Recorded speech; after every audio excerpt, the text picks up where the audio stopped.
अस्सलामु अलैकुम वरहमतुल्लाहि वबरकातुहू नहमदुहू व नुसल्ली अला रसूलिहिल करीम अम्मा बाद।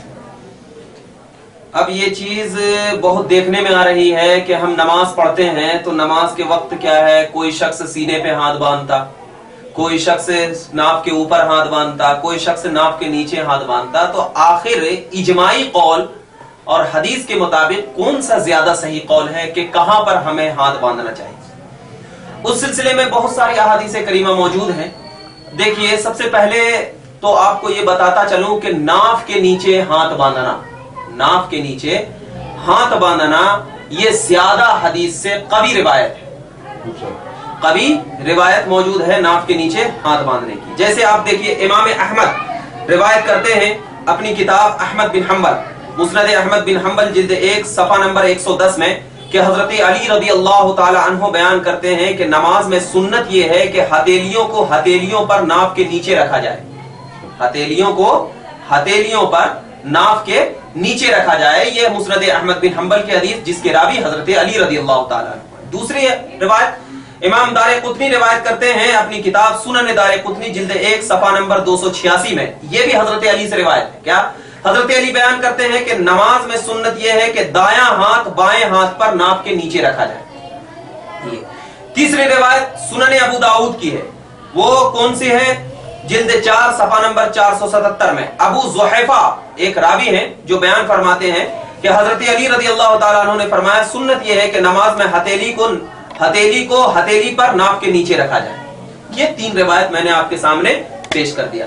मगर आप जरा देखिए कि ये जो आजकल की जो सुनन अबू दाऊद छप रही है ना, तो उसमें ये हदीस निकाल दिए, ये हदीस निकाल दिए हैं। ये हदीस क्या है? पहले की सुनन अबू दाऊद की, बरे सगीर में जो चल रही है हदीस निकाल दिए हैं, मगर उससे हमें लेना देना नहीं है। जो असली हदीस है मैंने आपके सामने पेश कर दिया। एक चौथी रिवायत देखिए, अल्लामा इब्ने अबी शैबा ने मुसन्नफ इब्ने अबी शैबा जिल्द 1 सफा नंबर 390 में इरशाद फरमाया क्या कि अलक़मा बिन वाइल बिन हजर अपने वालिद से रिवायत करते हैं कि मैंने देखा कि नबी करीम सल्लल्लाहु अलैहि वसल्लम ने नमाज में दायां हाथ बाएं हाथ के ऊपर नाफ के नीचे रखा, नाफ के नीचे रखा। और एक हदीस क्या है मुसन्नफी की जिल्द 1 सफा नंबर 390 में कि इब्राहिम कहते हैं कि नमाज में दायां हाथ बाएं हाथ के ऊपर नाफ के नीचे रखें, नाफ के नीचे रखें। ये हदीस। और एक हदीस में फरमाया जाता है, ये मुसन्नफ की ही हदीस है जिल्द 1 सफा नंबर 391 में कि हज्जाज बिन हस्सान बयान करते हैं कि मैंने अबू मुजल्लस से सवाल किया हाथ किस तरह रखे? उन्होंने कहा नाक के नीचे बाएं हाथ की पुष्ट पर दाएं हाथ का बातिन रखे। और मुसन्नफी की एक हदीस है सफा नंबर 391 जिल्द 1 में कि हजरत अली रजी अल्लाह ताला अन्हु बयान करते हैं कि नमाज में सुन्नत यह है कि नाक के नीचे हाथों पर हाथ रखा जाए। ये तमाम हदीसों से फरमाया गया कि ये तमाम अहादीसों की बुनियाद पर यह बात साबित हो रही है कि हम हाथ कहां रखें? नाप के नीचे रखें।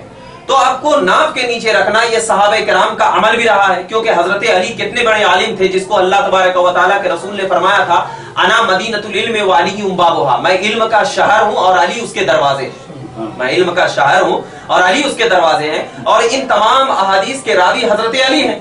तो आप जरा देखिए, इल्म वाले को ज्यादा मालूम होगा या बेइल्म वाले को मालूम होगा? तो हजरत अली को ज्यादा मालूम होगा। तो हजरत अली ने हमारे लिए एक नमूना बना दिया कि नाफ के नीचे रखना क्या है, ज्यादा बेहतर है। अब जो लोग कहते हैं कि सीने के ऊपर हाथ बांधना, जो लोग ये कहते हैं कि सीने के ऊपर हाथ बांधना, तो मैं उनकी हदीस को भी पेश करूंगा और बताऊंगा कि उस हदीस की हकीकत क्या है। जरा सुनिए। देखिए, इमाम बहकी रिवायत करते हैं क्या सुनन कुबरा में जिल्द 2 सफा नंबर 31 में कि हजरत वाइल बयान करते हैं कि उन्होंने देखा कि नबी करीम सल्लल्लाहु अलैहि वसल्लम ने दायां हाथ बाएं हाथ पर रखा, फिर दोनों हाथ सीने पर रखे। यह हदीस है। यह हदीस पेश करके क्या कहते हैं कि देखो अल्लाह के नबी सल्लल्लाहु अलैहि वसल्लम ने सीने पे हाथ रखा है, लिहाजा सीने पे हाथ रखना। अब जरा देखना इस हदीस के बारे में। इस हदीस के बारे में तो हम क्या कहें, हम तो कम आलिम हैं। हम उलमा का कौल पेश करते हैं। अल्लामा तरकमानी लिखते हैं, क्या अल्लामा तरकमानी अपनी किताब में लिखते हैं, कौन सी किताब? ये अल जवाहिरुन नकी जिल्द 2 सफा नंबर 30 से लेकर के 32 तक है। अल जवाहिरुन नकी में फरमाते हैं क्या कि इस हदीस की सनद में मोहम्मद बिन हजर है, इस हदीस की सनद में محمد بن حجر ہے، اس کے بارے میں امام ذہبی کہتے ہیں کہ وہ اپنے چچا سعید سے منکر روایت کرتے تھے. اپنے چچا سعید سے کیا کرتے تھے؟ منکر روایت. منکر روایت کا مطلب ایسی روایت جن روایت کو مانا ہی نہ جائے، انکار کیا جائے اس روایت کو، اور وہی راوی اس میں کیا کر رہے ہیں؟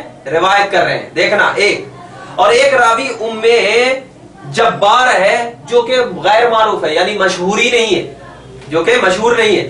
نیز امام بہقی نے کہا کہ اس حدیث کو معمل نے بھی روایت کیا ہے، اور صاحب کمال نے کہا کہ اس معمل کے متعلق یہ کہا گیا ہے کہ اس نے اپنی کتاب دفن کر دی تھی. اس نے اپنی کتاب کیا کر دی تھی؟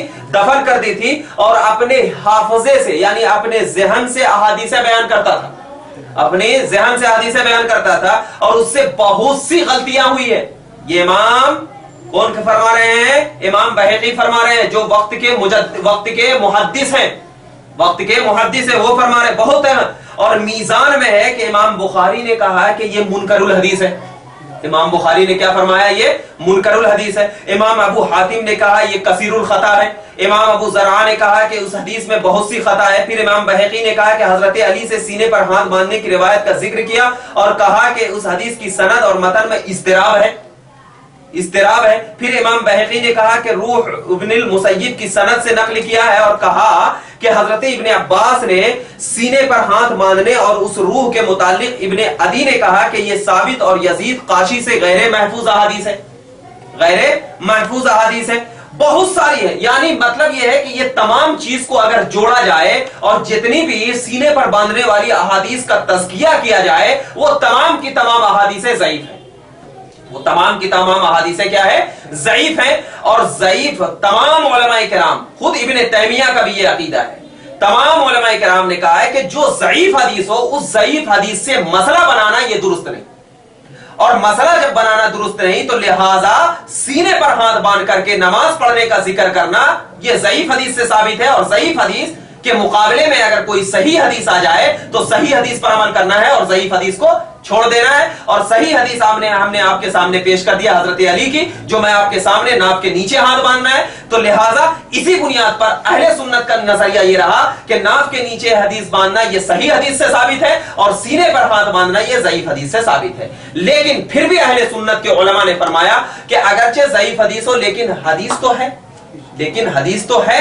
تو اسی بنیاد پر اگر کوئی مرد کی بات جب آ جائے تو ناف کے نیچے باندھا جائے، اور جب عورت کی بات آ جائے تو وہ سینے پر باندھا جائے، تاکہ اس حدیث پر بھی عمل ہو جائے اور اس حدیث پر بھی عمل ہو جائے. اور یہ کہنا کیونکہ کیا ہے، ہم جو ہاتھ باندھتے ہیں تو کس لیے باندھتے ہیں؟ ادب کی بنیاد پر. تو اب ذرا بتائیے کہ سینے پر ہاتھ باندھنا یہ زیادہ ادب کہلاتا ہے یا ناف کے نیچے ہاتھ باندھنا زیادہ ادب کہلاتا ہے؟ سینے پر ہاتھ باندھنا یہ تکبر کہلاتا ہے.